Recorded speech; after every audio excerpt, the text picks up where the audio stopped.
So we're all in our 60s. That's kind of the theme of this thing, and we've all been married a long time, like 42 here. 37 coming up. 37 coming up. All to the same woman. That's, yes. Husband of one wife. It is a precious thing. So a key of longevity. I read Bonhoeffer the other day, and I tweeted about it, I think, and he said to a couple he was marrying, the covenant from this day forward sustains the love, not the love, the covenant. And I, at 42 years of marriage, feel very strongly that needs emphasizing, that romance and falling in love is a beautiful thing, and re-falling in love again and again is important. And that re-falling in love after seasons of pain can be sustained only if you elevate covenant above those affections and that romance. So that's kind of my main message to the younger fellas and gals who would say, what do you want to tell us about our marriages? And I would want to say, you have covenanted, and God has created, God has united this, and you have covenanted. That covenant exists. It exists. Your affections, they exist, and then they don't exist. You get angry, and then you don't get angry. You feel so mad, you'd wonder, where did all that affection go? And that can be reborn because there's this massive platform. In popular terms, I heard that on British TV when I was doing doctoral studies in the early 70s. There was this old man who was being interviewed who had been married for something like 60 years or 65 years, and his wife was there with him. And the interviewer was saying, during all this time, haven't you ever considered divorce? And he bristled. Divorce? Divorce? Never, never. Murder often, divorce never. No, obviously you can make that sound ridiculous, but it's got a point. It does have a point. It does have a point. I agree. You know, Lewis Smedes wrote an article called "The Power of Promising" in Christianity Today back in the '80s, and he was already up there in age. And he was talking about his marriage promise, and he said, "My wife has been married to 5 men. Every one of them has been me."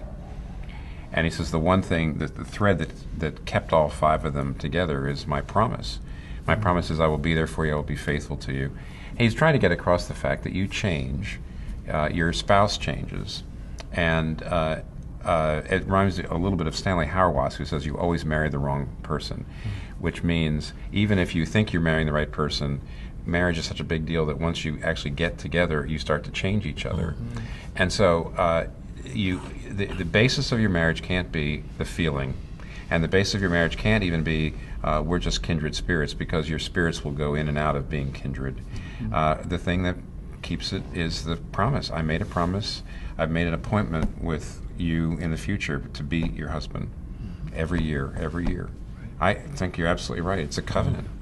Yeah, and we've got to go because each of us has things to do here. But I would just underline, if that sounds too duty-oriented for people, that's the ground in which the flower grows.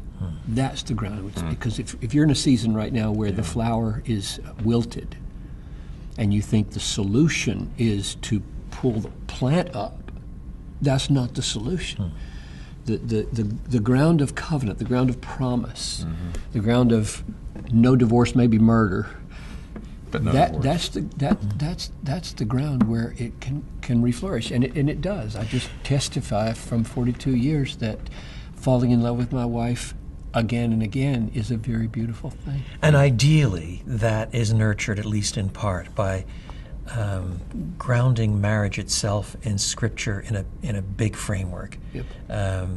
We're made by God and for God. This is His design, not my design. There is a huge typology between husband and wife and Christ and the church. We're saying something about Christ and the church by the way we act. So, in other words, the renewal of the covenant is not merely, I use merely advisedly, an act of will. It is itself grounded in what the new covenant is about, and what the gospel is about, and who God is, and so on as well. We are testifying by our perseverance in covenant keeping something about Christ covenant and the keeping. church That's right. in covenant with each other. That's And exactly we right. lie about Christ and we lie about what the church is obliged to do if we Yeah, I leave think her. that's right. If you're talking We're more done. about marriage, I'm going to cry.